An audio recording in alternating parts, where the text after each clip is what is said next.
Ibu Sherly ada yang mau disampaikan di luar yang sudah disampaikan? Silakan Bu.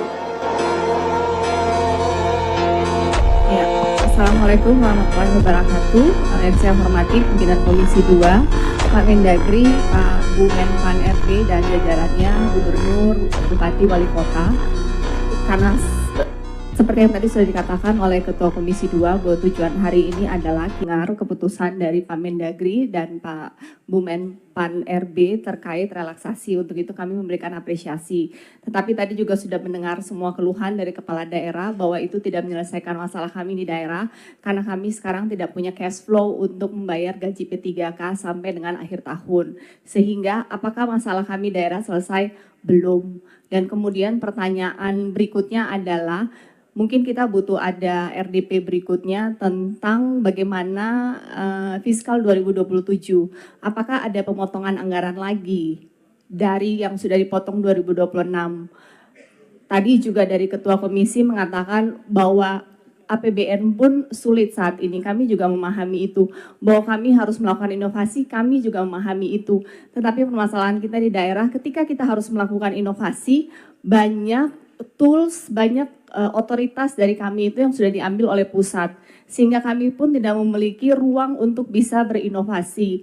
Kemudian P3K kita tidak boleh ada, tadi juga dikatakan oleh Gubernur Sulawesi Tengah bahwa kita dipagari dengan aturan-aturan ASN tentang dan ditambah karena relaksasi, artinya kita pada akhirnya kita tidak, contoh seperti kita di Maluku Utara, DAU kita itu cuma 960 sekian miliar.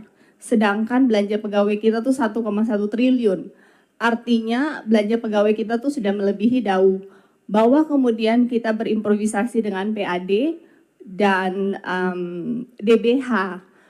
Dan dana bagi hasil itu kan namanya juga dana bagi hasil dan kami ditahan 60%. Mungkin kami tidak meminta dari DAU, kami pun tidak meminta bahwa dibayar oleh APBN P3K, kami hanya minta sebagian dari 60% DBH dikembalikan. Jika itu dikembalikan, kita akan mengambil jalan tengah, maka kemudian itu sangat membantu.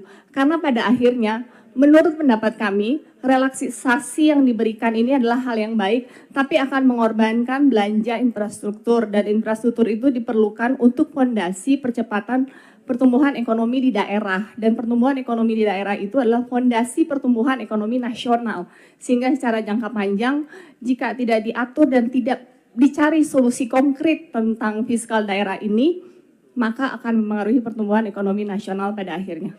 Terima kasih.